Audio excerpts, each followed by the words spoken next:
Bonjour. Écoutez, c'est comme ça que ça commence. Ouais, c'est comme ça que ça commence. On sait pas trop comment ça commence non, déjà à la base. On en a aucune idée. Voilà, on n'a pas entendu le générique d'introduction, donc c'est pour ça qu'on va introduire nous-mêmes, comme on dit dans le jargon. Vous êtes bien connectés sur Radio Asso 100.7 à Montauban et dans les environs, et l'émission c'est Jungle Groove pour parler de tout, de rien, mais surtout de rien. Voilà. Et aux gens qui n'écoutent pas, je crois. Ah oui, oui, bien sûr. Exact. C'est l'émission des gens qui n'ont rien à dire et qui s'adressent à gens qui n'écoutent pas la radio. Bien sûr. Donc ça, c'est nous aujourd'hui. Avec Alexis, Victor et moi-même. Et voilà, c'est ça. Donc Alexis, Victor aka Maudit pour les intimes slammers et Hugo le poète disparu du 82. Je sais pas, c'est vrai. Retrouvé dans sa petite cage. Et oui, pour dire aux gens, voilà, je suis derrière une vitre et eux sont dans la même pièce, je ne peux pas les toucher. Non, en tout cas, on peut se parler, ça c'est plutôt pas mal. C'est pour éviter la contagion, voilà. Alors on n'est pas malade, il n'y a pas de pandémie en cours, mais la connerie, ça... Ça évite aussi les jets de tasses de café à travers la régie, tu vois, si jamais ça part mal, tout ça. Oui, exactement. Oui, puisqu'on compte s'embrouiller. Oui, c'est ça. L'objectif de l'émission. On y arrive peu, mais on y essaye. Et c'est pour ça que moi je suis protégé par une vitre. C'est ça. Je prends mais c'est l'arbitre en même temps, il faut le protéger. Sans moi, il n'y a pas d'émission. C'est ça. Oui. C'est ça. Non, en vrai, Hugo, c'est le modérateur. C'est-à-dire que souvent, quand on commence à. Ouais, d'ailleurs, ferme ta gueule. Et tu vois, ça marche, hein. Le mec, il contrôle le truc parfaitement. Hein. Vas-y, refais-le. Ferme-la, va. Ah ouais, ça marche bien. Ah ouais, oh putain, c'est dur. Mais non, Alexis, modérateur, ça me va bien. Modérateur, très bien. Et je trouve que c'était 5 super minutes d'intro pour l'émission. Je trouve que c'est parfait comme générique d'intro. Parce que ça enregistre. Ah mais bien sûr. Mais c'est génial. Mais j'adore votre concept. Mais les gens ont le concept, le concept de l'émission. C'est comme ça que ça commence. Le travail en même temps que les auditeurs écoutent d'ailleurs. Qui n'écoutent pas d'ailleurs, puisqu'on s'adresse à ceux qui n'écoutent pas la radio. On travaille le concept en live en même temps avec vous. D'ici quelques émissions, normalement, on aura un concept à vous proposer. C'est ça, Hugo, il nous dit de toute façon, je vous mets là sur le créneau de 3h du mat à 4h du mat sur le jour dit. Attends, pour l'instant, elle n'est pas encore passée. Donc, la première n'est pas encore passée. Le premier épisode n'est pas encore passé. C'est vrai. On est là pour la deuxième émission. On est là pour la deuxième émission qui s'appelle émission numéro 1. Parce que nous, on commence avec 0. Voilà, on est pilote 0. Comme des ordinateurs, en fait. Ouais. Et justement, sur le pilote, j'avais pas poussé un coup de gueule par rapport aux travaux du Pont-Vieux qui... Vous avez remarqué comme le ton devient sérieux d'un coup. C'est maintenant que vous pouvez aller boire un café, on va se faire chier 5 minutes. Parce que c'est le début d'une chronique qui va perdurer, je pense. Qui s'appelle El Pont-Vieux. Les mea culpa. Voilà, on revient sur ce qu'on a dit sur la première émission. Tout à fait. La première émission où voilà, moi je suis pas content. Les autres ils s'en foutent du Pont-Vieux. C'est vrai. Mais moi qui l'en prenne tous les jours, j'étais vraiment pas content de ces travaux qui n'en finissent plus avec des gens qui travaillent pierre par pierre, galet par galet. Et il s'avère que je sais pas pourquoi, il y a les ondes maléfiques de Radio Asso se sont emparées de la mairie et le soir même de l'enregistrement de la radio, sur leur Facebook et YouTube, ils postaient une vidéo de pourquoi le Pont-Vieux, les retards, les travaux, tout ça. Donc, bon, ils ont bien du retard, ça c'est sûr. Ils ont du retard. Ouais. Mais ils vont le rattraper, Inch'Allah. Donc en fait, qu'est-ce qui s'est passé? Pourquoi ça n'avance pas? Eh bien, parce que les mecs, c'est des branleurs. Alors j'ai noté ça. C'est un peu ce que tu disais d'ailleurs. Ouais. Pourquoi ça met un coup de pas? Sauf que je m'étais trompé de branleur. Ouais. Moi j'avais mis ça sur le compte des gars qui bossaient. Ouais, avec les cailloux. Du coup, a priori, ils sont pas des branleurs puisqu'ils bossaient quoi. Ouais, c'est ça. Avec une erreur de jugement. C'est pas ceux qui posent les cailloux. Non, c'est pas ceux qui posent les cailloux, c'est ceux qui ont pris les mesures et estimé le temps de travaux. Okay. En fait, ils s'étaient pas rendus compte, parce que le but c'est de changer les garde-corps qui étaient trop bas, et ils se sont pas rendus compte que les garde-corps étaient fixés dans la roche du dessous. Gravé dans la roche. Ouais, gravé dans la roche, sniper, ouais, c'est ça. Et du coup, quand ils ont commencé à creuser pour enlever tous ces trucs, ils se sont rendus compte qu'ils devaient aussi casser le pont, attaquer la pierre. Grosso modo, faut rebâtir les types. Les gars, on rebâtit tout. Voilà. Au final, c'est ça. C'est un peu la loi Borloo. Ils ont mis un peu de l'argent de côté, t'as vu, pam pam, on casse le pont vieux, on va te le refaire en Lego. Ça va le faire. Ça fait un pont vieux tout neuf, quoi. Ouais. Donc non, en fait, ils s'étaient pas rendu compte que voilà, les garde-corps étaient fixés dans la pierre et du coup, ils ont dû creuser un peu plus profond et pour pouvoir reconstruire. Donc c'est pour ça que ça prend du temps. Là, le pont vieux est en double sens pour les piétons, sens unique pour les voitures, triple sens pour les cyclistes, pour les mecs qui bossent, c'est moitié-moitié. Enfin, tout ça, c'est un peu la merde. Et donc retrouver l'émission, la chronique d'Alexis, les ondes de la voirie. Oui. Dans un mois. Alors attention, on en sort un petit peu plus sur la circulation. Parce que je ne dis pas que des conneries. Oui, c'est vrai. Ah non, mais sur la voirie, je suis incollable. Les garde-corps sont stylisés, les nouveaux garde-corps. Je ne sais pas si vous avez eu l'occasion de les voir. Pas du tout. Eh ben, écoutez, ils ont quelle gueule ? Vas-y, décris-les-nous. Ils sont très beaux. Okay. Non, mais ils forment des petites alvéoles qui sont censées reprendre les petits galets au sol. Au sur sol. le trottoir du pont. Donc ça, j'avais pas compris. Tu vois, je m'étais dit. En forme d'olive, un petit peu là. C'est exactement ça. Les petites olivettes là. Je m'y connais en olive. Ouais. Et j'y ai joué longtemps dans ma jeunesse. Tout à fait. Je vais vous donner d'autres informations, mais palpitantes, excitantes. Vous allez rentrer ce soir.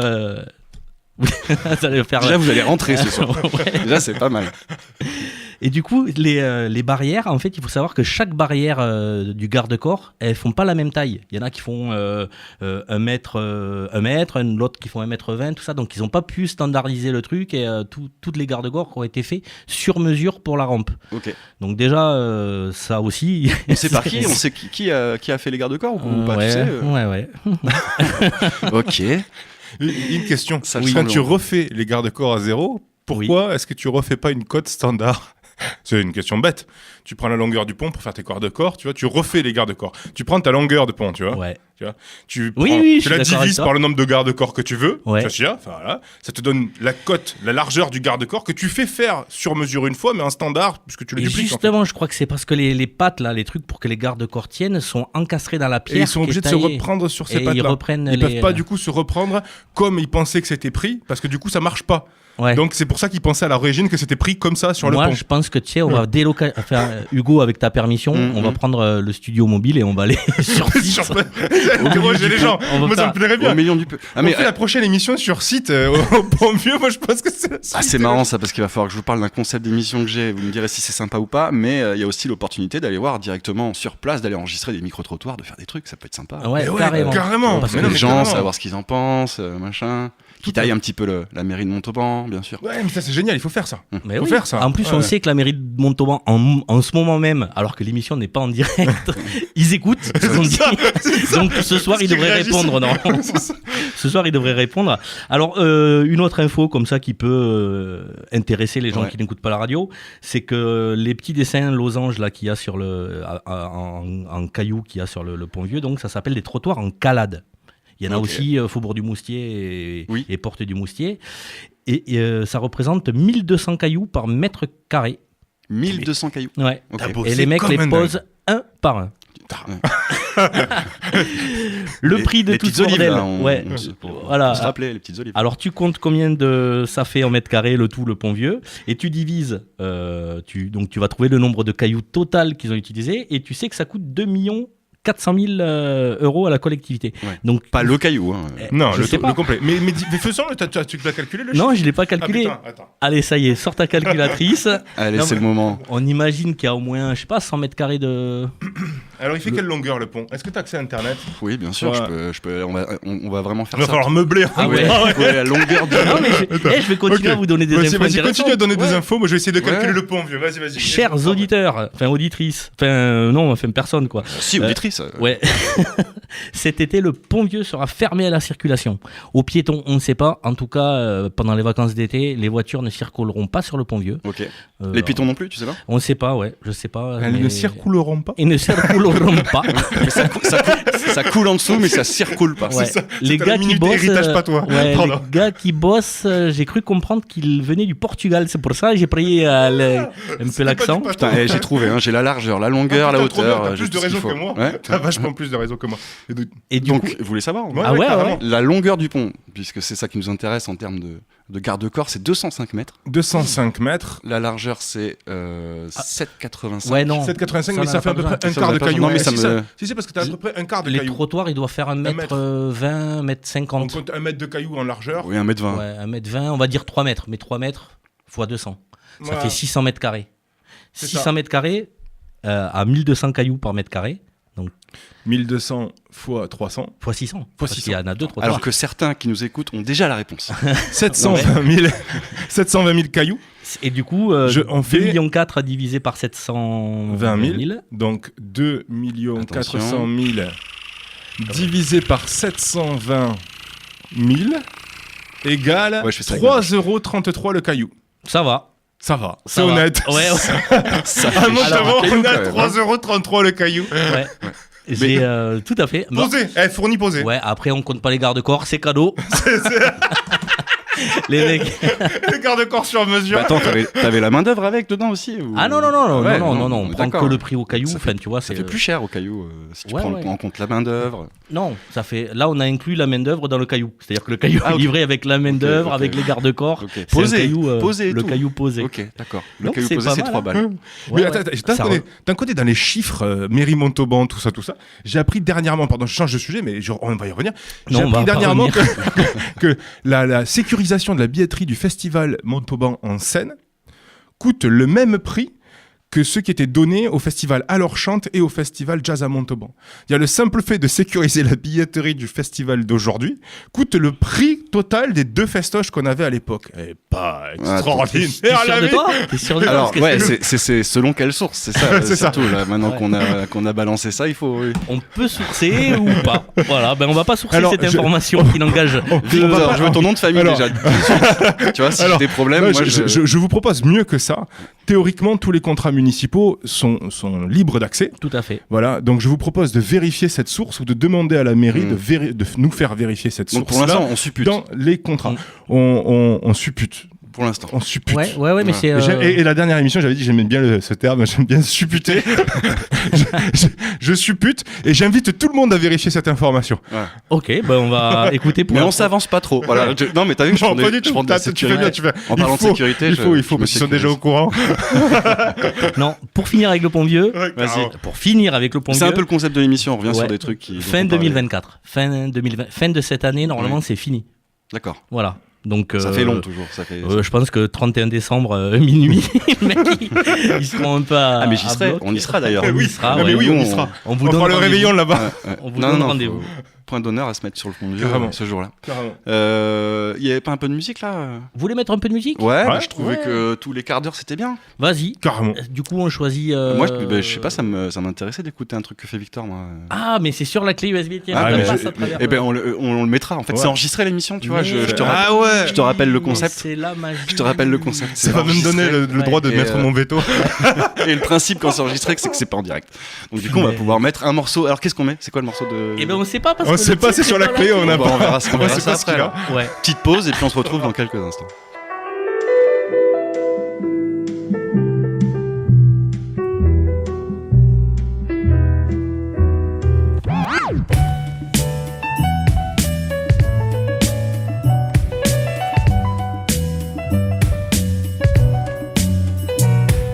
On consomme des costumes, de cosmétiques, de la peinture pour des figures de vie moins faméliques. La musique, sous forme algorithmique, nous rend hystériques comme des fans des Rolling Beatles. Hypnotiques, comme le rythme d'un afrobeat, tous les spleens d'un rose mélancolique. 73 touches de nuances teintées de noir et blanc me donnent la sensation de mater la vie à travers un grand écran. Je me vois comme cinéaste, tout de même scénariste, le rôle d'acteur pour ceux qui aiment qu'on les dirige. J'érigerai des statues qui saluent quand on leur pisse dessus sur fond de mur, un salut qui attendent de la peinture. Des sanctuaires pour les colliers de pas des enfants et des musées pour les objets de 100 ans. Une piste d'atterrissage pour les avions en papier et en phasique où la musique est en menu tout prêt. Et bonjour, je voudrais un double chill avec un supplément Charlet, ouais, sur les frites. Voulez-vous un jouet avec la formule musique? Non merci, rajoutez simplement un gros beat. Et bonjour, je voudrais un double chill avec un supplément charlé, ouais, sur les frites. Voulez-vous un jouet avec la formule musique? Non merci, rajoutez simplement un gros beat. Je cherche de la saveur, du sucré, salé, du poivre et petite douceur pour une vie pimentée. C'est un cours pour du beurre, dans les épinards, les autres après l'émotion, petite lueur qui vient avec l'espoir, ouais. Je partis en second, ainsi qu'au premier. Être schizo, c'est la rançon de l'être en société. J'ai le bug de l'an 2000 dans mon processeur interne, cheval de Troie qui achemine de l'automatisme artificiel. Traumatisme matériel, automate robotique, même dans le visuel, j'envoie un de ces trucs pathétiques. Soudain je me fige, c'est la raison des cosmétiques. Tout serait à dissimuler un aspect si mécanique. Les yeux sur un écran, conscience du néant. L'humain de demain si peu adapté à son environnement. Le cauchemar de Darwin appelle la fin de l'évolution. Dans un phasique seul, je me remémore mon monde est bon. Je voudrais un double chill avec un supplément charlé sur les frites, ouais. Et juste un gros beat. Bonjour, je voudrais un double chill avec un supplément charlé sur les frites. Un jouet avec la formule musique. Non merci.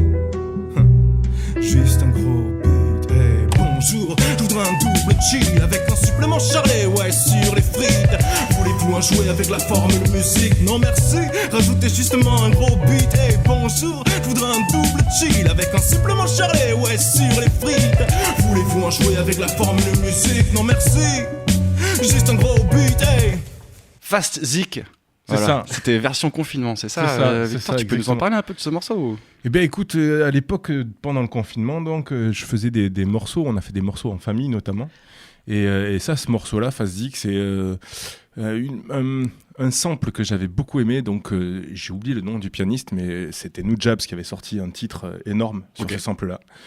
Et donc j'en ai fait une reversion et, avec un texte qui parle un petit peu de nostalgie de la façon dont les êtres humains s'inadaptent petit à petit avec le temps à la vie dans leur monde et dans le monde qui l'entoure en fait. Et du coup, c'est un peu ce constat-là en se disant, ok, bah moi je vais dans un Fast Zik, c'est le dernier endroit, tu vois, un peu industriel, mais qui reprend un petit peu les codes de ce que j'aime et je commande un gros beat. Mais alors c'est ça, c'est toi qui chantes en fait. C'est moi. Putain, je me disais, c'est la même voix et tout. Ah ouais, tu t'as chantes. un bon flow. T'as un bon flow. J'adore parce qu'ils n'ont pas écouté le titre. Cette émission est une émission où les gens ne disent que des conneries. Ouais. Alors, on a écouté le début, quoi. J'ai ça. vu que le mec avait un bon flow. Ouais, et vous retrouvez la chaîne de Monsieur Maudit.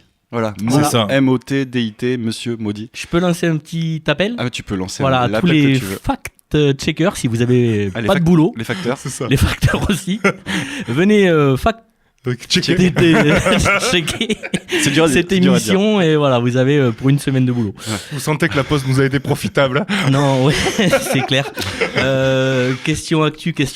Mais attends, on rappelle que c'est Jungle Groove, deuxième partie du premier épisode. Exactement. Ah ouais, oui, Ouais, c'est important. Ah oui. Et à la Vous y troisième êtes. émission, je vous raconte pas la longueur de cette présentation-là. C'est toujours l'intro. Non, mais on te demandera plus ce que tu penses de ton propre morceau parce que c'était super chiant. Mais t'inquiète pas, on le refera Ah plus. ouais, mais c'est la voix me disait vraiment quelque chose, je te promets, c'est hallucinant. Mais c'est toi qui. Ah ouais, j'en reviens pas. J'en reviens pas non plus que l'USM reste en impro des deux. Ah ouais. Ouais, vous avez entendu ça, c'est folklorique. Hein. Et pourquoi il devait remonter? Non, il devait descendre. Ah, il devait descendre. Ah ouais, j'ai parié ma baraque dessus, quoi. Tu viens d'appartement, non? Voilà. Enfin, ta baraque. Ouais, on en profite pour rappeler à tous les jeunes que faites attention, c'est dangereux les jeux d'argent, tout ça, Oui. machin. Ouais. Toucha. Toucha. Ouais, c'est un nouveau jeu, c'est touche ton chat. Au lieu de jouer ton argent. Et tousse ton chat aussi quand t'éternues. Ouais. Non, l'USM, ouais, c'était vraiment mal engagé pour eux. Et personne n'aurait parié Ils une se sont carotte. sauvés d'eux-mêmes. Mais ils se sont sauvés contre Narbonne, ils se sont sauvés des eaux, ils se sont sauvés d'une petite douche dans le Tescou. Non, sérieux, ils ont gagné 20-19. Ils étaient menés en première, à la première mi-temps, ils étaient menés 12 à je sais pas combien. Ouais. Et ils gagnent 20. Le match était décisif. Putain, les gens qui suivent l'USM doivent nous détester. Le match était décisif. Mais complètement, Alexis, c'était ok, les barrages. d'accord, C'est-à-dire ok. que là, Ok. ils perdaient ou match nul, et ils partaient en national. Et là, ils restent en Pro D2. C'était à Montauban ou c'était à Narbonne? Narbonne. Ouais, c'est ça, parce que le dernier match, c'est contre Mont-de-Marsan à Montauban, je crois. Ouais. c'est ça. Mais c'est l'équipe phénoménale. Hein. On gagne les 4 premiers matchs et après on perd tout. Ouais, Là, comme non, nous. le dernier. Les 4 premières émissions, tu vas voir, c'est. Donc la finalité, la conclusion, c'est donc l'USM reste en Pro D2 Tout à et fait. c'est une fierté. Non. Non. Tu préférais qu'ils redescendent ou quoi? Non, ouais, pour mieux rebondir, c'est vrai qu'à un moment, enfin moi, à mon avis, ils n'ont pas fait les efforts un peu de restructuration staff et tout ça, et c'est mon avis perso. Par contre, il y a a priori, en tout cas, je sais pas, dans le club, j'en sais rien, mais il y a des investissements qui sont faits sur le lieu de vie du club, c'est-à-dire sur les stades, oui, en ce moment, parce qu'ils ont engagé de gros travaux ouais. dessus. Je crois que l'idée, c'est de faire des événements un petit peu plus pluriels, quoi, dans le stade. Ce qui est intéressant, c'est exactement la même logique qu'est en train de faire le TFC avec Comoli qui milite pour avoir 60 000 places de mémoire dans le stade et pour refaire dans le stadium, pour refaire le stadium et pour prendre la direction du stadium avec Redbird a priori. Et donc, enfin bon, voilà. Parce que l'idée, en fait, aujourd'hui, c'est de faire de ces stades, de ces endroits qui ne servaient qu'à une discipline, d'en faire des lieux peut-être plus pluridisciplinaires pour accueillir des gros concerts, des choses comme ça, quoi. Après, on est à Montauban, Rhythmi, je suis pas sûr qu'il y ait une activité en dehors du Rio. Il y en aura bientôt une. Oui, il y en a une avec le Rio, mais avec la salle la SMAC qui compte faire en face. C'est en face. T'as des infos. C'est ça, a priori. Alors, moi, aux dernières nouvelles, normalement, c'est en face. Source, ça nous devait dire source. Source dépêche, je crois. Source dépêche source fiable. avec. Source fiable. Ou attends. Non, mais si, source fiable. Non, je l'ai. Source communiquée de presse de la mairie. Ah ouais, encore. Pour ne parler que d'eux. J'ai failli dire encore plus fiable. En tout cas, je sais pas si c'est toujours d'actualité, mais en tout cas, il y avait le comment on appelle ça quand ils te font un faux, un truc en 3D devant, un plan, mais un plan visuel de ce que ça pourrait donner en face du, voilà, c'est tout. C'est super. Non, mais après parce que il y a eu tellement de légendes et de ragots qui ont circulé sur l'avenir du Rio, quelle salle, comment, une SMAC, une salle des fêtes, c'est une SMAC partagée, salle des fêtes partagée, ça va être un peu compliqué. Ils vont rouler un petit peu à rythme, un petit peu dans leur SMAC salle des fêtes et un petit peu justement dans la cuvette de Sapiac. Je crois que la volonté c'est que le Rio ne soit pas l'unique utilisateur de la salle. Ce qui est un peu con. Ce qui est un peu con, oui. En fait, ce qui est surtout fondamentalement sur quelle source tu bases le fait que c'est con? Non, mais moi, je peux te donner. Tu veux des noms? Tu veux un avis? C'est un avis en fait. Je peux faire mieux, je peux démontrer. Donc il n'y a pas besoin de source en fait. Tu veux me démonter ou quoi? Il sort sa calculatrice. Non, le Rio en fait, c'est une activité qui est à temps plein. C'est ce qui d'ailleurs pose tout le problème avec Rhythmi en fait. Le Rio, on a souvent la vision que c'est une activité de concert avec les concertos et ainsi de suite. Mais en fait, il y a énormément de résidences.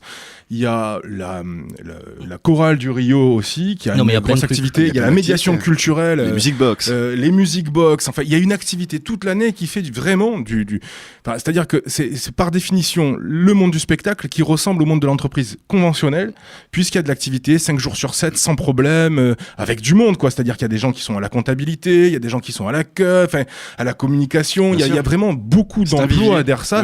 C'est du travail à temps plein qui a en plus une mission de service public qui est fondamentale. Le travail qu'ils font en médiation culturelle est extraordinaire, mais pas que. Et tous les professionnels du spectacle dans la région, en fait, sont passés par le Rio, absolument tous. D'ailleurs, c'était un aveu presque d'échec de Patrick, que je salue bien fort. Ah, Patrick, on l'embrasse. C'est ça, qui nous avait dit, on le suce un peu. Non. Victor le suce. Non, mais il avait expliqué qu'il avait fait le Rio, en fait, dans sa tête, le Rio, c'était l'objectif de former des musiciens. C'était vraiment la volonté d'origine, en fait. Mais c'est le cas. Et c'est le cas, ils en ont formé énormément. Mais avec du recul, en fait, ils ont formé énormément de techniciens. C'était pas la volonté première. Et en fait, ça, c'est quand même fondamental. C'est génial. C'est une activité culturelle extraordinaire qui apporte un service public extraordinaire et qui a formé des gens à un métier qui sont encore le leur aujourd'hui. C'est une réussite pleine et totale, le Rio. Et donc un traitement qui est réservé comme ça à Montauban. C'est ça qu'il faut souligner. Un traitement qui est réservé comme ça à un lieu qui a une activité comme celle-là, c'est extraordinaire. C'est-à-dire les placer dans un lieu partagé où vous ne pouvez plus par définition et par destination avoir votre activité 5 jours sur 7, ça veut dire on abandonne quoi en fait? On abandonne la médiation culturelle, les échanges avec les collèges, on abandonne la formation des futurs techniciens et des professionnels et donc de l'activité professionnelle. C'est pas totalement abandonné puisque même sans salle, ils continuent encore leur activité aujourd'hui. Je suis d'accord avec toi, mais quand tu partages ton temps, tu peux plus le partager totalement, pleinement comme tu le faisais. Oui, c'est une fois donc qu'ils auront leur forcément des activités sur lesquelles tu vas devoir trancher et sur lesquelles tu vas devoir t'extraire, quoi. Il y a des activités, tu pourras plus les faire, point barre. Il y en a certaines que tu peux délocaliser. Et c'est vrai, c'est intéressant. Ils le font énormément et c'est comme ça qu'ils vivent aujourd'hui. Mais ils peuvent pas vivre dans la délocalisation en permanence. En tout cas, ils pourront pas maintenir ce niveau d'exigence et ce niveau d'apport à la société société en étant sans lieu à 5 jours sur 7. C'est comme chez toi, tu vois. Et à 100 lieues de nous. Ouais, tu te dis, tiens, le jeudi et le samedi, en fait, il y a des gens, ils vivent chez moi, donc je suis pas maître des lieux, et du coup, tu peux pas anticiper même leur programmation qui se déroule, qui est programmée sur l'année, avec des à côté, ils ont des impératifs et des freestyles, des trucs qui leur a... tu vois, si t'as pas un lieu qui t'appartient à 100%, mais c'est vrai que t'es un peu... Tu ne peux pas, mais et puis c'est vraiment une activité professionnelle, en fait, elle est dépendante d'un lieu et d'un ensemble de gens, en fait. Le lieu peut être itinérant selon l'activité, c'est-à-dire que par définition, notre émission, elle se passe dans l'émission de radio. C'est le plus logique et le plus facile parce qu'on a une régie technique pour le faire. Mais on vient de dire tout à l'heure qu'on pourrait bouger, et on va le faire, on va venir vous parler et vous rencontrer et vous demander votre avis sur des tas de choses qui vous entourent directement. Et en fait, ce qui est intéressant, c'est que donc l'émission peut se mouvoir comme ça. Mais est-ce que l'émission pourrait se mouvoir uniquement comme ça ? Je crois pas. C'est une extension de l'émission. Tu vois, c'est un outil de l'émission. Mais l'émission, elle a besoin de ce lieu précis. Si tu enlèves ce lieu précis, il y a plus d'émission. Le Rio, c'est pareil. Et toutes les activités professionnelles sont pareilles. C'est identique, en fait. Et c'est là où on peut se dire qu'à la mairie, soit ils sont débiles, soit ils sont cons, soit ils sont volontairement dans la volonté précise de se dire on sait ce qu'on fait et l'objectif c'est d'abattre le Rio, mais auquel cas il faut le dire. Puisque c'est une pauvre association qui vivotait dans un ancien cinéma porno, assumons-le jusqu'au bout. C'est les mots de Madame Barège. Exactement. Source directe. On peut pas faire mieux. Mais tant qu'on n'a pas d'informations officielles, c'est vrai qu'on... On suppute. Non, mais on suppute fort. Tout ça n'est que supputation. Justement, tiens, en parlant de supputation, vous connaissez le télescope Hubble ? Non. Weber ? Non, c'est pas Weber, c'est James Webb. James Webb. Ouais. Ben, figurez-vous qu'il a... Weber, ça aurait pu être Weber. Ouais. Le télescope James Webb, ouais, j'ai vu ça il y a quelques jours là sur Internet. Il a testé 5 millions d'étoiles dans notre Voie lactée et il en a trouvé 60 étoiles qui pourraient abriter une sphère de Dyson. Qu'est-ce qu'une sphère de Dyson ? C'est l'aspirateur ? Moi, je connais très bien les sphères de Dyson. Mais... C'est vrai ? Ouais, bien sûr. Vas-y. Moi, je veux carrément. C'est en fait une avancée de la civilisation qui a amené justement cette civilisation à consumer toute l'énergie de son étoile. En avoir besoin d'énormément d'énergie. C'est ce qui va nous arriver ce qui va arriver à toutes les civilisations de l'univers, d'avoir besoin de tellement d'énergie qu'ils vont devoir utiliser toute la matière énergique justement de leur soleil, et donc de créer ce qu'on appelle une sphère de Dyson. Ce sont des sphères qui englobent une propre étoile. Voilà, c'est comme des gros panneaux solaires qui sont tout autour du soleil, alors complètement fermés ou juste des sphères, et qui captent l'énergie du rayonnement solaire direct. Donc ça veut dire donc que il détermine ça parce qu'il calcule qu'il y a un défaut dans la masse totale, voilà. Et donc dans les orbites, dans les trajectoires orbitales, dans le rayonnement infrarouge, c'est-à-dire que le rayonnement que devrait avoir l'étoile est beaucoup moindre que ce que le télescope capte. Donc ils se disent, soit il y a quelque chose qui gravite autour, quoi. Il y a une planète qui est constamment devant, et ils disent une des possibilités, c'est que 60. Il y en a 60 sur 5 millions d'étoiles testées. Il y en a 60 qui susceptiblement pourraient. Je crois que sphère de Dyson, c'est niveau.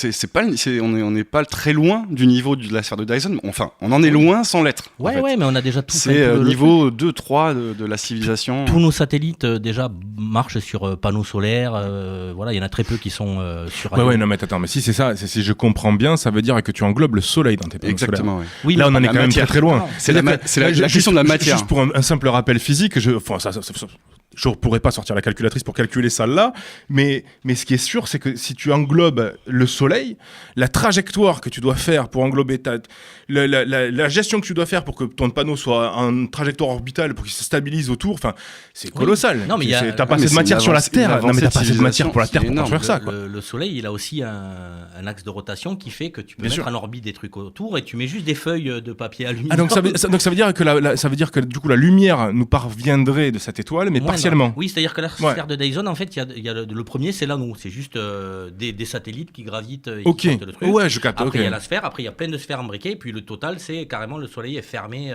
C'est ça. Les gens vivent autour de leur soleil. Mais sans la lumière de leur soleil. Et ils reproduisent de la lumière avec l'énergie qu'ils ont pris sur leur soleil. Alors ça, ça c'est l'évolution. C'est ça l'avenir de la civilisation. Excellent. Mais ça peut être sous forme d'anneaux, ça peut être sous forme de petits blocus. Il y a plein de théories. C'est une théorie. Voilà, mais après c'est Hugo Lisoire, c'est un youtubeur très réputé dans le monde de l'astronomie. Ouais. Et j'ai vu ça, et j'ai dit c'est intéressant en tout cas. Une des alternatives futuristes. Enfin, tu vois, c'est une alternative qui est intéressante parce que ça fait très cinématographique, quoi. Est-ce que certains parmi vous ont entendu parler des cavernes percées de Barabar en Inde ? Pas du tout. Eh bien, ça sera l'occasion à la 3e émission. Il a de la réserve, le type. Je vais pas en dire trop sur l'ésotérique, mais voilà, pour ceux qui seraient intéressés, tapez Barabar, B-A-R-B. Et moi, j'ai une transition toute faite. Vas-y. Si vous voulez. On parlait de James Webb, on parlait de l'USM. Oui. Est-ce que James Webb a vu que d'autres vers étaient remontés en Ligue 1 aussi ce week-end ? Je parle bien sûr de l'AS Saint-Etienne, qui est repassé en Ligue 1. C'est nous les Verts. Grande nouvelle pour Saint-Etienne de Thumont. Non, mais attendez, ça me fait vachement plaisir. Moi, je suis très très grand admirateur de football, surtout de la Ligue 1. J'adore la Ligue 1. C'est un championnat que j'adore. J'adore suivre les progressions des équipes. Je savais même pas qu'il y avait un championnat de foot. Donc, tu vois, je découvre. Moi, je dois bien confesser être un ancien Indians. Ah, ok, à Toulouse. Ouais, carrément. Ok. Et moi, je confesse que le foot, à part y jouer avec les potes... rien du tout. Rugby, oui, mais pas foot. Ouais, l'équipe de France, vite fait, quand ils gagnent une Coupe du Monde, ça fait plaisir. Ouais. Mais que Saint-Etienne remonte en Ligue 1, ça t'a rien fait ? Si, c'est bien. Je sais que dans le monde du foot, Saint-Etienne, ça a été les légendes des années 70 avec... Platini, mais plus particulièrement Rocheteau, non Oui, Larquet, Jean-Michel Larquet. Rocheteau, Larquet, ouais. Et que ça a été...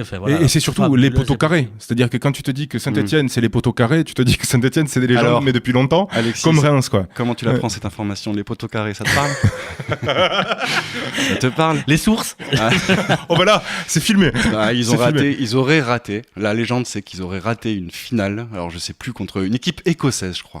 Une finale de Ligue des Champions parce que les poteaux étaient justement carrés. Ouais. Si les poteaux avaient été ronds, en fait, le ballon serait rentré. Bon, on suppute. On suppute quand même. On aime bien supputer. C'est sûr.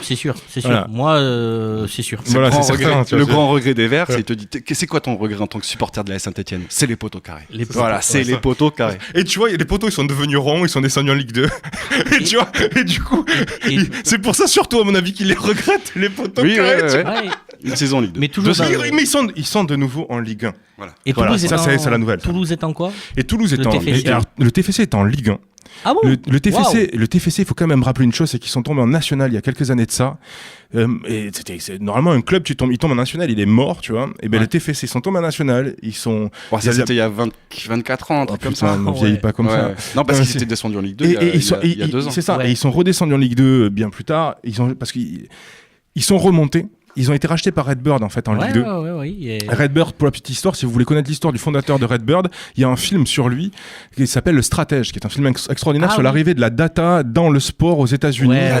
Voilà. Et ce mec-là a monté Redbird. Et Redbird a racheté Toulouse, comme le Milan AC, ça fait partie des nouveaux consortiums de multipropriété dans le foot génial et tout, ou pas génial. Oui. Voilà. Enfin bon, bref, et donc Toulouse est remonté en Ligue 1 et ils ont fait ma foi, plutôt belle saison. Ils ont été sortis en Coupe d'Europe parce que c'est quand même première année où ils remontent. Ils se qualifient pour la Coupe d'Europe en gagnant la Coupe de France 5-2. Alors, 5-2 contre Nantes. Et voilà, et pour la petite info quand même, ça fait 2 fois que le TFC est en finale de la Coupe de France de son histoire, 2 fois qu'il la gagne et 2 fois qu'il marque 5 buts en finale. Si vous aimez le foot, aimez le TFC en finale de la Coupe de France et le gros cri du cœur. Et souvenez-vous d'un truc quoi, c'est que vous n'avez parlé qu'd'Emmanuel Macron qui n'avait pas été sifflé le lendemain de la putain de victoire du TFC quoi. Ah ouais, alors justement parce que j'aime bien le foot mais pas trop. Il y a beaucoup de gens qui sont un peu racistes et qui souvent te disent l'équipe de France il y a pas de Français dedans, ce qui est faux. Dans l'équipe de France il y a 100% des joueurs qui sont français d'une nationalité française. Bien sûr. Par contre au TFC, wallah, je te jure il y en a pas un qui est français. Ils sont tous slow. On a un bon gardien Guillaume Rest. Voilà. Alors mais il faut quand même préciser une chose et là je te rejoins, c'est que le TFC était la première équipe de disputer une finale de Coupe de France. Mais non, la finale de Coupe de France. Donc il n'y a pas un Français sur la feuille de match. C'est clair. Voilà. Il n'y avait pas Guillaume Rest. En fait, à l'époque, le gardien, c'est Hogg qui joue la finale et d'ailleurs c'est le seul qui nous fait peur, mais il fait peur tout le long de la finale. Mais il y avait Hogg donc qui était le gardien. T'avais le défenseur central français qui lui était pété de mémoire ou qui était pas là. Enfin, bon, bref, effectivement, par le jeu du truc. Alors, il y avait des Français dans le TFC et dans le TFC qui avaient fait la belle saison et le titre de champion. Mais dans l'équipe de la Coupe de France, puisqu'il faisait tourner toute l'équipe, effectivement, tu t'étais retrouvé avec un peu beaucoup de joueurs qui étaient arrivés de l'extérieur, quoi, parce que c'est la politique aussi de Red Bull. Eux, pas de nationalité française. Et tu t'es retrouvé avec une équipe qui était 100% étrangère. Et voilà. Et moi, c'est ça que je déplore dans le sport professionnel. C'est l'argent qui dicte la loi. C'est-à-dire que plus ton club il a de la thune et plus tu vas pouvoir t'acheter des joueurs qui viennent de partout et qui ont du talent. Et que moi, ce que j'aime dans le sport amateur, c'est que c'est les mecs de Saint-Étienne, de Tulmont. C'est ça. Ils jouent à Saint-Étienne de Tulmont. Des fois, il y en a un qui vient de Nègrepelisse, tu vois, un qui peut venir de Bioul et tout. Mais c'est les mecs du coin. Je l'ai fait un moment. J'ai voulu quitter le monde du sport professionnel en tant que spectateur. Je me suis dit, je vais aller voir les potes, mais tu te fais chier. Oui. Mais après, eux, ils se font pas chier. Non, mais ils jouent, mais c'est super. L'après-match, c'est super. Pour moi, c'est. Mais tu te fais un peu chier. Mais faut rappeler un truc quand même, c'est que ce sport amateur et ce foot amateur, il est en train de mourir. C'est-à-dire qu'avec le changement et la professionnalisation du football assez généralisée, tu te retrouves avec des clubs. Moi, j'ai joué à Lozère quand j'étais gosse, quoi, qui ont commencé à faire ces politiques de recrutement avec 2-3 joueurs ou 4 joueurs payés qui venaient de l'extérieur. Les arbitres sont devenus même payants. Dans le monde amateur, dans le monde amateur, tu te retrouvais très vite à bas niveau. Ouais, enfin, tu gagnais un filet garni. Non, mais t'avais les mecs, ils avaient 50 balles par match et 40 € en cas de victoire ou 20 € en cas de nul. Ce qui est pas négligeable. Ce qui est pas négligeable. Et sur 4-5 joueurs sur un club amateur, sur tout petit club, ça fait quand même de l'argent. Sachant qu'en plus, maintenant, t'es obligé d'avoir un arbitre que tu déclares et que tu payes sur tous les matchs parce que c'est comme ça, le football amateur ne peut plus être arbitré de façon amateur. Ça, c'est quand même incroyable, quoi. Donc, ça veut dire que ça fait peser une pression financière avec l'histoire des cartons rouges et des cartons jaunes. C'est peut-être bien, peut-être pas bien, mais en tout cas, il y a une pression financière qui pèse sur tous les clubs et sur tous les foot amateurs. Et il y a une logique professionnelle qu'on vient de critiquer, qu'on vient de dénoncer, qui ne joue pas pour contrebalancer ça, en fait. Si Ce mec a un avis sur tout. Mais oui, carrément. Vous êtes sur RMC Sport. On se retrouve dans un instant après le morceau de l'émission Jungle Groove, tout top sur le sport, top 1 sur le sport. C'est parti, à tout à l'heure. Can you hear me? Lately I've been feeling insecurely. Is there a medicine to cure me? I know I'll try. Whatever I find, can you see me? Making direct contact with my fears, spitting at the mirror, trying to breathe between the tears. The closer that I look, the less I see. The more I have to say, the less I speak. Ain't it funny from the outside looking in? The closer that you look, the less you grin. Ain't it pretty from the outside looking in? All the lights are on, but something's dim. All the lights are on, but something's dim. It ain't the worst mistake I ever made, but the worst I've been mistaken. Each word for what it's worth, every single one was wasted. When every single eye fell on me, saw a single heart worth breaking. I always feel so confused. Yeah, but I know sometimes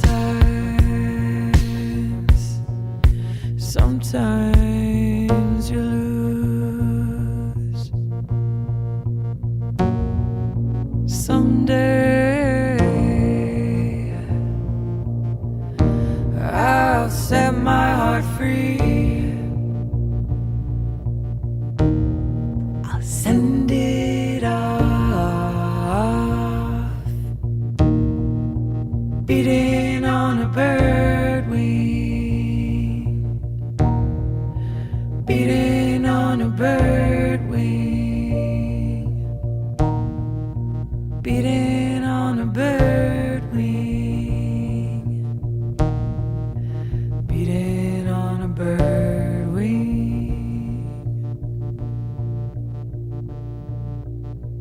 c'était Sarah McCoy. L'album c'est I Priestess. On entend encore le morceau que je vais éteindre tout de suite.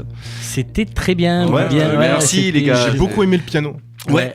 J'ai beaucoup aimé le chant. Alors justement, on se disait avec Victor que à l'occasion des prochaines émissions, si on a toujours le droit de venir à la radio, bien sûr. Enfin, je sais pas. Ouais, ça dépend pas plus de nous. Ça dépend de la municipalité. Ça dépend de la thune que vous avez. Ouais, on se disait qu'on allait peut-être passer des morceaux des groupes locaux, vu on traite. Ça fait chier ça. Ouais, non, c'est chiant. En plus, c'est de la merde. Non, après, tu vois, ça c'était vachement bien. Ouais. Mais la nénette qui chante et le groupe, on pourra jamais leur dire ouais, c'était bien et tout ça. Alors que si on passe des groupes locaux, on pourra aller les voir et dire ouais, ton truc c'est de la merde. Ramène, vas-y. Mais c'est ce qu'on s'est dit. C'est ce qu'on s'est dit. En fait, on connaît plein d'artistes locaux et on en côtoie plein, on en croise plein. Et avec plein d'albums qui sont légalement sortis dans les bacs et tout, voilà. Et donc ça serait bien. Oui, après tous nos potes font quand même de la merde. Ouais, mais ça c'est pas grave parce qu'on les aime beaucoup et donc on a envie de les pousser. Ouais. Et nous, pareil, on a tellement kiffé là. Ça fait quelques minutes qu'on est on est en train de caresser les casques qu'on a sur les oreilles.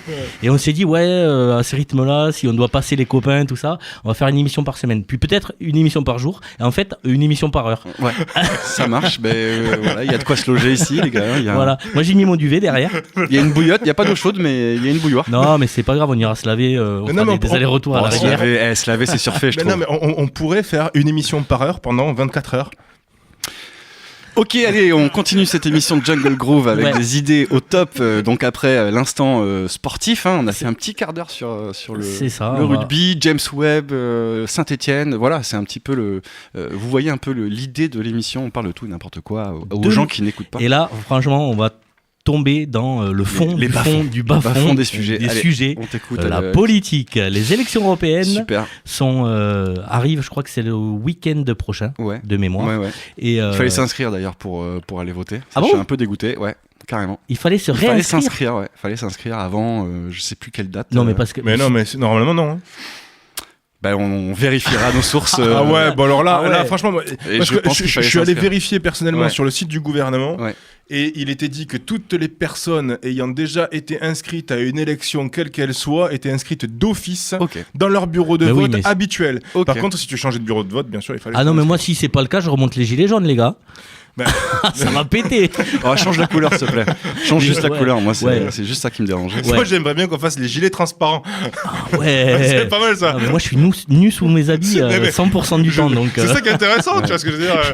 Et j'ai ramené à Victor toutes les professions de foi et conneries. Je révise depuis tout à l'heure. Mon niveau de bonheur a baissé de 50 points. On a trouvé. Moi, je vous avoue, c'est la séquence qui me fait le plus flipper parce que je devrais me mettre personne à dos. Non, mais il y aura l'association. Ok, ça marche. Il y aura personne à dos parce qu'on s'en branle. Allez, ça marche. Voilà, on juge juste de la qualité du papier. Voilà, donc. D'ailleurs, je sais pas si vous entendez. Ça, c'est du beau papier. C'est du beau papier. C'est du très beau papier et je sais pas combien ça coûte. Je connais des gens qui gagnent un petit billet en mettant ça dans des enveloppes. Donc c'est un truc que les fonctionnaires d'État ou municipaux ou territoriaux peuvent faire pour arrondir leur fin de mois, c'est passer un week-end entier à mettre. J'ai déjà fait ça. C'est vrai. Pas pour les élections municipales ou l'élection européenne ou quoi que ce soit, c'était pour de l'information d'une mairie. Et d'ailleurs, si les agents territoriaux qui ont déjà un emploi à temps plein pouvaient laisser cet emploi aux distributeurs de journaux et ainsi de suite, qui sont des emplois réels, moi je connais des gens qui font ça. Et qui ont fait ça, et c'est un job particulier mais qui offre beaucoup de liberté. Mais donc c'est bien de laisser cet emploi-là aux gens qui ont besoin de... Exactement, parce qu'en fait, mettre toutes ces paperasses là dans une enveloppe, c'est un peu un travail d'usine. Donc c'est comme si tu disais, vous les fonctionnaires, on a besoin de vous pour aller ramasser les pommes en septembre sur les gens, parce que les mecs trouvent pas... En fait non, mec, t'as un taf. Laisse le truc aux autres. Ouais, mais est-ce qu'il y a les autres, ils ont envie de mettre du papier dans des enveloppes? Il n'y a pas de sous-métier. Il y en a qui ont vraiment envie de faire ça.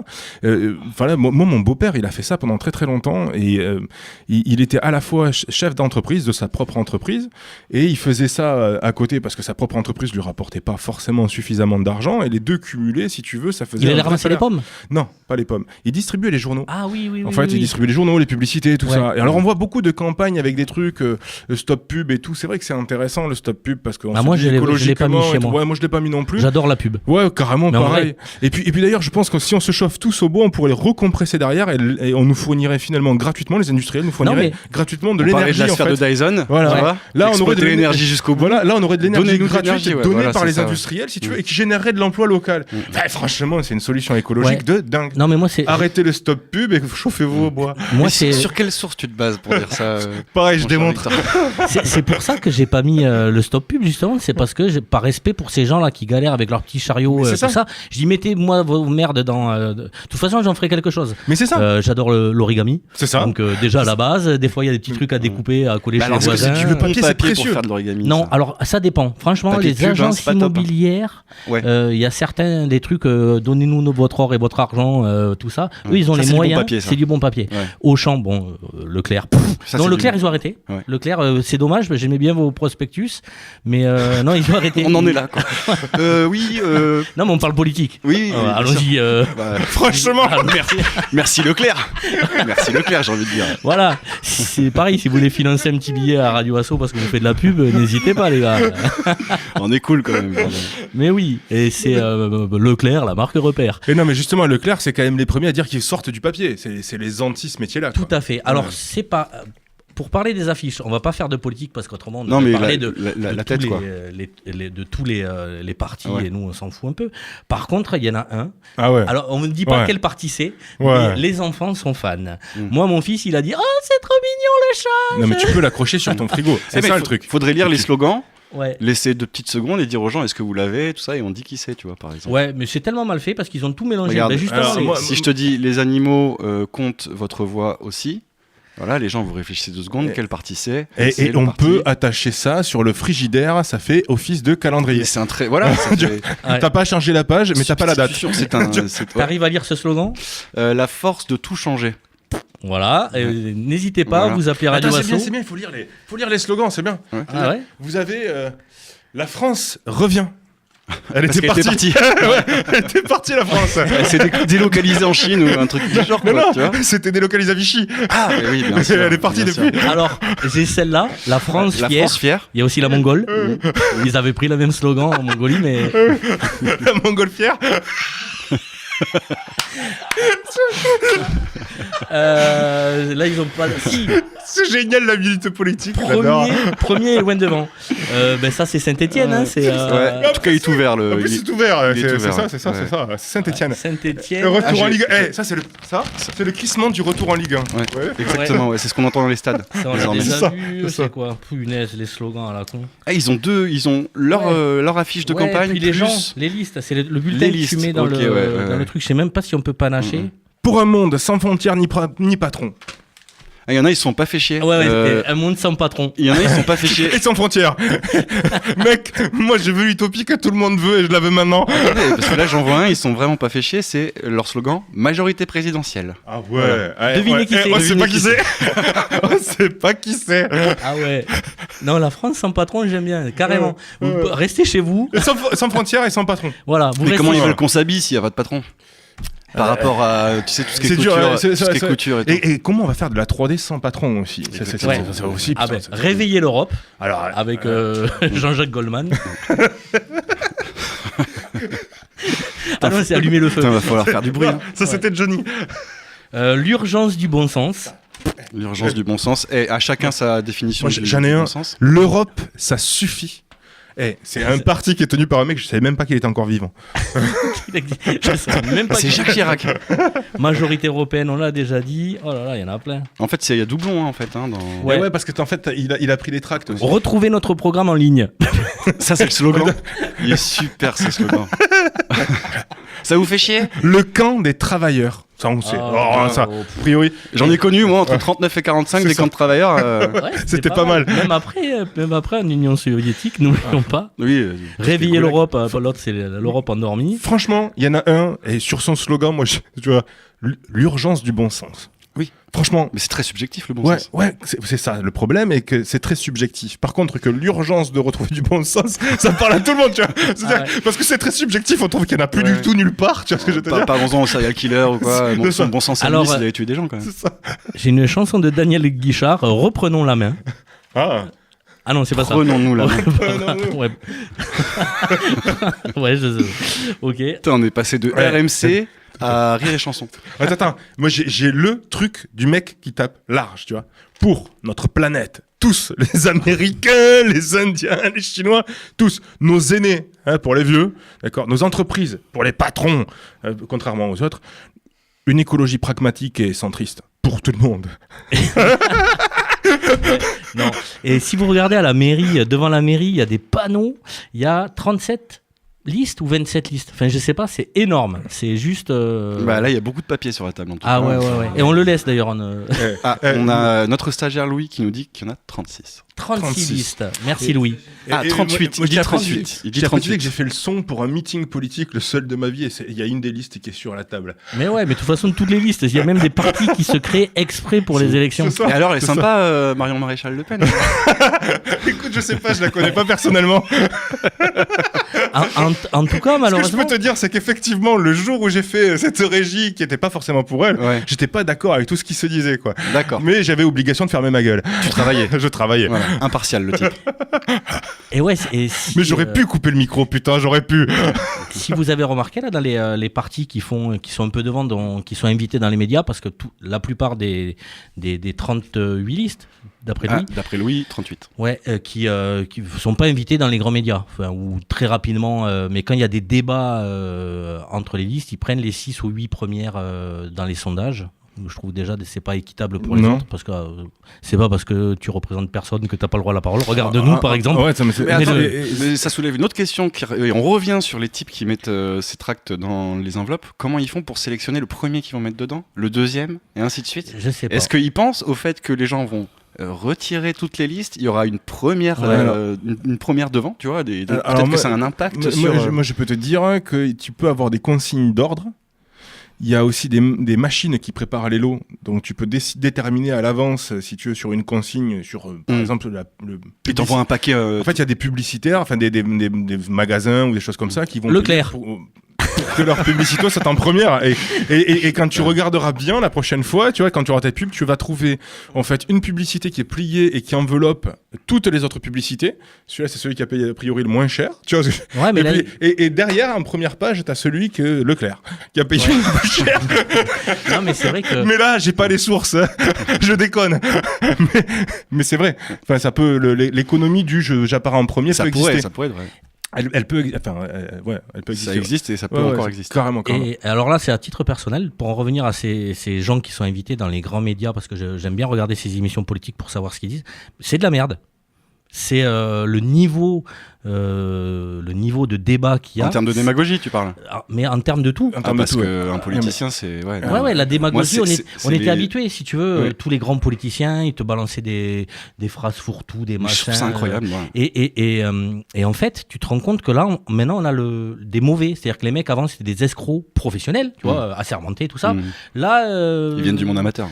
Là, carrément. Ils étaient en fédéral.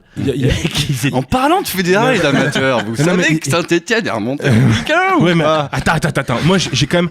Si vous voulez voir le point de bascule raconté avec génie, avec brio dans l'écriture, un film d'Audiard, et ici, on aime Audiard, dans le coin, quoi, c'est le président. C'est le président. Le président. Avec Jean Gabin dans le rôle du président et Bernard Blier dans le rôle de l'homme d'affaires issu des banques qui va vraisemblablement prendre la succession du président qui lui est arrivé. Ce qui rappelle vraiment quelque chose. Ce qui est fou en fait, c'est que ce film, il est clairement dans son époque. À l'époque, il parle de construire l'Europe après la Seconde Guerre mondiale. C'est-à-dire, c'est à l'époque tu te demandes pas s'il faut le faire ou pas, parce que tu sais qu'il faut le faire. Il vaut mieux le faire. Et voilà, il faut le faire, point. Enfin, après, ça, c'est ton avis. Non, oui, c'est mon avis, c'est ma lecture de l'histoire, mais je crois que c'est vraiment, en tout cas, ce qui transpire dans ce film-là, c'est qu'il n'y a pas de débat entre les deux personnalités politiques, il faut le faire. Mais il y a un écart de vision dans la façon de le faire. Et c'est ça qui est intéressant parce que ça replonge vraiment dans notre origine, c'est-à-dire que Jean Gabin, c'est un petit peu un De Gaulle, quoi, dans ce film-là. C'est le dernier président. Voilà. Et en fait, il y a vraiment un échange qui est fait autour de ce truc-là, autour de cette vision de l'Europe, et ce qui est dingue, c'est que ce film-là, quand tu le regardes aujourd'hui, tu te le reprends en pleine poire, mais doublement. C'est-à-dire que tu vois le point de départ, tu vois à quel point on s'est tellement éloigné de ce point de départ-là, en fait, qu'on en est arrivé à un nouveau débat, qui est celui dont on parle maintenant, c'est-à-dire quelque chose d'absolument imbuvable, et avec un niveau politique qui frise le zéro, à voir au diar le président. Non, mais il est excellent, surtout le monologue qu'il a, je crois que c'est au Sénat ou à l'Assemblée. C'est à l'Assemblée nationale, il me semble, mais c'est juste excellent. Pour en revenir à l'Europe, ça a changé quoi ça fait quoi dans ta vie, l'Europe? Qu'est-ce que ça... T'as profité de l'Europe à quel niveau, toi? La transition. Alors moi, l'Europe, le premier point sur lequel je profite de l'Europe, personnellement, c'est dans les niches fiscales en matière de... Non, c'est dans ma Luxembourg. C'est dans ma perception. Mon compte en banque au Luxembourg. Non, c'est dans ma perception du monde, en fait. C'est-à-dire que dans tous les slogans, c'est pas une réponse. Non, mais dans tous les slogans qu'on a vus, tu vois, il y en a un qui est trop facile, qui dit pour un monde sans patron et sans frontières, tu vois. C'est vraiment l'utopie par définition, et tu peux pas le présenter ça. Ah non, mais c'est que les branleurs. C'est que les branleurs comme nous. Je te dis que le monde il va s'arrêter direct. Non, je suis d'accord avec toi, mais fondamentalement, c'est-à-dire que si tu dois avoir un leitmotiv, a priori, tu t'imagines pas dans un monde où tu vas te faire la guerre, où tu vas t'entretuer et où tu vas exploiter ton prochain. Il y a des gens qui aiment ça. Peut-être. Mais je crois il y a des gens qui aiment personnellement. Je crois que de façon très transversale, à peu près de façon globale à l'échelle du monde, tous les êtres humains essaient d'être heureux et de vivre paisiblement. Ce mec est politicien, il répond pas à ma question. Non, mais c'est pas ça. Je vais y venir en fait. Ça veut dire que fondamentalement, en fait, on vise ça. On vise ce monde sans frontières. Et moi, l'Europe, je préfère vivre en Europe que vivre en France. Et fondamentalement, je préférais vivre en Eurasie qu'en Europe. Et fondamentalement, je préférais être citoyen du monde que citoyen européen. C'est-à-dire que donc, du coup, dans ma logique, en fait, on ne fait qu'élargir des frontières et c'est la bonne voie et c'est le bon chemin. Alors que moi, c'est l'inverse. Moi, je vis en Occitanie et j'aimerais bien vivre que en Occitanie. Mais fondamentalement, parce que déjà rien que. C'est pas cool pour les Bretons, ça quand même. Ah non, je les aime bien, mais non. Mais ce qui est intéressant, c'est que moi, je suis occitan et j'aime l'Occitanie tout particulièrement et je salue mes copains. Si tu savais comment les Francimans et les Français ont génocidé notre peuple occitan au XIIIe siècle. Je te dis pas le contraire, mais moi je vis pas au XIIIe siècle. Tout ça c'est loin. Je pense qu'à un moment donné, il faut faire aussi une paix avec l'histoire, tu vois ce que je veux dire, même si c'est pas toujours évident et je l'entends parfaitement. Alors qu'est-ce que l'Europe t'a apporté, toi, très concrètement, Victor? Moi, ce que l'Europe m'a apporté très concrètement, à part une conscience, tout ça, mais honnêtement. Oui. Je suis incapable de te le dire. Ok. Et je vais t'expliquer. Hugo, je t'explique aussi pourquoi.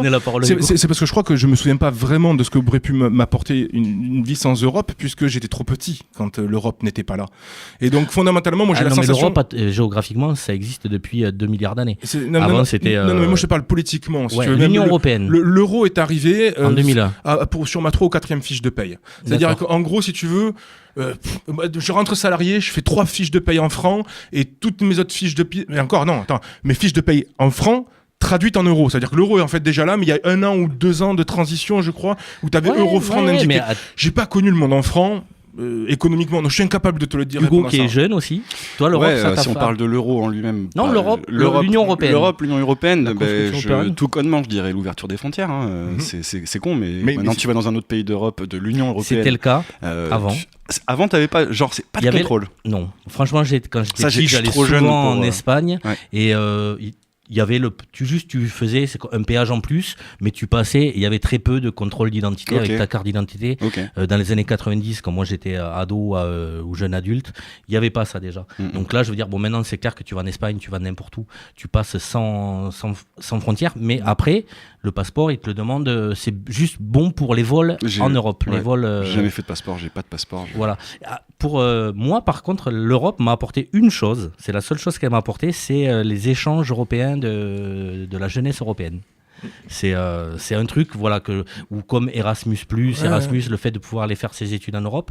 Et moi, j'ai fait 2 voyages avec des jeunes dans le cadre de ces échanges européens où j'ai rencontré tout un tas de choses. C'est la seule chose que l'Europe m'a apporté parce qu'il y a des financements et que c'est voilà. Mais après, je dois bien avouer que l'Union européenne physiquement tout ça, j'ai fait parce que c'est souvent on te dit ouais l'Europe c'est super, c'est machin, c'est génial. La vie d'avant l'Europe dans les années 90 et il y a l'euro, il y avait déjà l'Europe et la construction européenne, Schengen, tout ce que tu veux, mais vraisemblablement j'ai vu aucune différence à part si on a un euro qui nous nique un peu l'économie française. Mais c'est pour ça que je précise qu'il faut aller voir, enfin le rappel le film Le Président. C'est-à-dire que je crois que tout le monde s'accorde en fait sur le fait qu'il fallait faire l'Europe. Enfin, tout le monde s'y accorde pas, mais je crois que fondamentalement, tu vois, il y a un parti politique qu'on connaît bien, qui est anti-européen, qui a même intégré pour une Europe ensemble, je crois, ou je sais plus quoi, dans son truc, alors que c'est un parti qu'on connaît bien, qui est très anti-européen. C'est-à-dire que même de ce côté-là, chez les plus anti-européens, les consciences ont vraiment évolué. Alors, attention, je sais qu'on est une émission sérieuse, il faut dire les partis anti-Union européenne. Parce que anti-européen, ça c'est l'Union européenne. Tu peux rien y faire quoi. T'es européen, t'es européen quoi. Mais voilà, si justement, parce que quand tu défends le fait d'être français, mais quand tu défends le fait d'être uniquement français au milieu avec des frontières avec tous les autres, en fait, t'es plus européen. Tu vois, t'es l'Angleterre. Mais tu vois, ça existe et il y a des partis qui défendent ça. Donc ils sont anti-européens. Ils sont européens les Anglais. Et ils le resteront toute leur vie. Géographiquement parlant. En fait. Alors, honnêtement, il faut s'intéresser à la vie que mènent les Anglais et les Britanniques depuis le Brexit. Tu peux pas regarder, selon moi, la vie dans un pays seulement uniquement par le prisme des échanges. Déjà parce que les échanges ont baissé, il y a eu énormément de redistribution en Allemagne et à Paris, et ça c'est une réalité, mais surtout aussi parce que les Britanniques se sont retrouvés beaucoup plus seuls sur la scène politique, et ils ont été abandonnés à des partis qui n'ont pas fait leur bien. Non, mais ils ont un putain d'empire, les Anglais. Je suis désolé, mais déjà, ils ont augmenté le SMIC. C'est-à-dire qu'ils sont pas, le SMIC anglais est passé au-dessus. Tu veux dire le SMIC? Le SMIC est passé au-dessus du SMIC français. Moi, je veux des sources. Je sais pas, tu vas sur Internet. Calmez-vous avec les sources. Non, mais c'est. On dit souvent, les Anglais, c'est la merde depuis le Brexit. Les Anglais, c'est la merde depuis le Brexit, mais c'est moins la merde que pour les Français, qui sont toujours dans l'Union européenne. Donc en fait, leur truc, je trouve que c'est démago. Oui, mais il y a à opposer des statistiques, donc tu dis qu'ils ont augmenté. Non, c'est moi qui les ai fait, les statistiques. Non, mais il faut rappeler qu'il y a... Je suis un institut de sondage à moi tout ça. Il faut rappeler, et pareil, il faudrait le vérifier, mais de mémoire, c'est un quart de la population qui est passée par la soupe populaire l'hiver dernier à Londres, je crois. À voir. Ouais, mais bon, après c'est pareil. Enfin, je veux dire ce que je veux dire, c'est que dire que la vie des Britanniques n'a pas été affectée, n'a pas changé et qu'elle est équivalente à celle des citoyens qui vivent en Europe aujourd'hui sur l'accès à l'énergie pendant l'hiver, tu vois ce que je veux dire, sur l'accès à l'alimentation alors que c'est une île, c'est pour moi on voit l'exact inverse. Ça a changé pour les Anglais de France en tout cas, c'est qu'ils sont plus là. Ouais, ils sont tous Moi, j'ai grandi dans une zone touristique où beaucoup d'Anglais avaient racheté, donc on était très potes avec beaucoup de familles anglaises. Ils se sont tous barrés. Ouais. Oui. Pas tous. Il en reste 2-3. Ouais. Mais moi, il y a plus de communauté anglophone. Il y en a, il en reste. Et tu veux savoir ce qui est terrible, c'est que quand ils sont partis, moi je m'étais dit putain génial, tu vois, on va pouvoir racheter. Dans les endroits où on est. Moi, je suis grandi à Lozère, tu vois, je veux dire, un petit village très prisé par les Anglais, tu vois, je veux dire. Donc, le cours de l'immobilier a explosé à Lozère. À un moment donné, c'était aussi cher que Montauban. Donc, je pouvais pas acheter à Lozère. C'était trop compliqué, quoi, tu vois. Et en fait, ce qui est terrible, c'est que je me suis dit, en partant, tu vois, les prix vont s'effondrer parce que nous, on peut pas, tu vois, à Lozère, on peut pas payer ces prix-là, tu vois, je veux dire. Et donc, et ben en fait, ce qui s'est passé, c'est que le Covid est arrivé, tu vois. Et là, c'est les Parisiens, tu vois, qui sont descendus. Tu vois, ils ont tous. Et les Parisiens sont arrivés avec plus de pouvoir d'achat. Autant j'aime pas les Anglais, autant les Parisiens. Je préfère les Anglais. Ok, ça marche. Je vous parlais à un mec qui est né dans les Yvelines. Allez, on va terminer cette émission dans quelques instants. C'était cool. C'était Jungle Groove avec Alexis et Victor et Hugo. Les gars, ça fait là, on n'a plus de temps. On n'a plus de temps. Mais je veux bien finir sur un dernier truc si on peut conclure là-dessus. L'Union européenne, et du coup j'ai perdu ce que je voulais dire. C'est normal. Mais je pense que, pour moi, je n'ai pas l'impression que ça a changé quelque chose, mais je pense qu'inconsciemment ça a dû changer des choses, notamment pour la radio par exemple. Je pense qu'on a des subventions qui doivent découler d'autres subventions qui viennent de plus haut. Peut-être, je sais pas. Alors justement, je pense que... À la mairie ou au conseil départemental, tout doit être maintenant aujourd'hui régi par une sorte de... Les lois européennes, qui sont pas faites par les peuples européens et pardon. Qui sont faits par les gens que les peuples européens ont élus. Donc faites attention à ce que vous votez. Et ça ne changera rien. Qui que vous votez. C'était l'homme de Néandertal, je crois. Malheureusement, l'Europe, c'est un grand gloubi-boulga. Les peuples peuple européen, c'est génial. On est tous différents, on a tous des cultures auxquelles tout le monde est très attaché. Et pour avoir découvert plein de gens d'Europe de l'Est, d'Europe du Sud, c'est vraiment chouette. Et je pense que toute la jeunesse européenne a envie de se rencontrer, mais a pas envie non plus de se faire enfler surtout, parce que c'est... En fait, pour rebondir à ça, tu vois, il y a un fantastique... C'est compliqué. On voit le populisme. Et heureusement que ma phrase était là pour conclure. Non mais Michael Moore, le reportage, quoi. Qu'est-ce que nous irons envahir demain? Est-ce que tu peux couper le micro de Victor? Il faut le voir parce qu'il parle de ça. C'est-à-dire qu'on a des tas de richesses individuelles entre tous les pays et avec des approches différentes. Il faudrait qu'on fusionne ces richesses-là pour toutes se les apporter et implémenter en fait la vie de chaque Européen.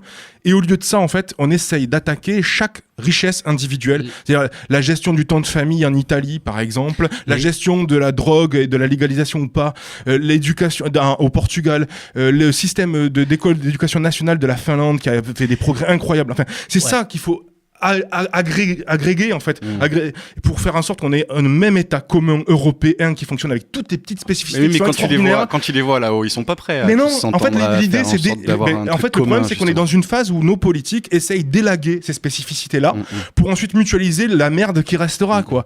Et la guerre c'est pas donné à tout le monde. Et donc oui putain je te rejoins en fait, il faut défendre ces spécificités là spécifiques et s'unir entre Européens pour faire une Europe alternative sur ces spécificités-là. Et virer tous les costards cravates qui nous dirigent. Exactement. Ouais, mais tout ça, c'est vive l'Europe. Voilà. On va faire comme à la mairie de Dieu-Pantal qui a planté du blé sur son terrain de football, le vieux terrain de football, pour éviter que les gens du voyage puissent s'y arrêter. Un tonnerre d'applaudissements pour la mairie de Dieu-Pantal. Même moi, j'ai un poignet fracturé. Voilà, c'était du grand n'importe quoi. On se retrouve dans un mois. On se retrouve dans un mois. Je pense qu'on va passer l'épisode 0, l'épisode pilote, avant cet épisode-là. Voilà, ça fera une petite succession, 2 heures d'émission. On espère que ça vous a fait plaisir, en tout cas. Retrouvez cette émission sur Spotify, je crois. Si j'arrive à retrouver, mais si ça marche, mon code. Autrement, je recréerai un ça compte. marche. Ouais. Non, on a une chaîne YouTube. Peut-être qu'un jour, on mettra ça sur notre chaîne YouTube. Ça peut être pas mal. Et n'oubliez pas, appelez-nous. Je m'appelle Alexis. C'est comme ça qu'on termine. J'ai rien d'autre à dire.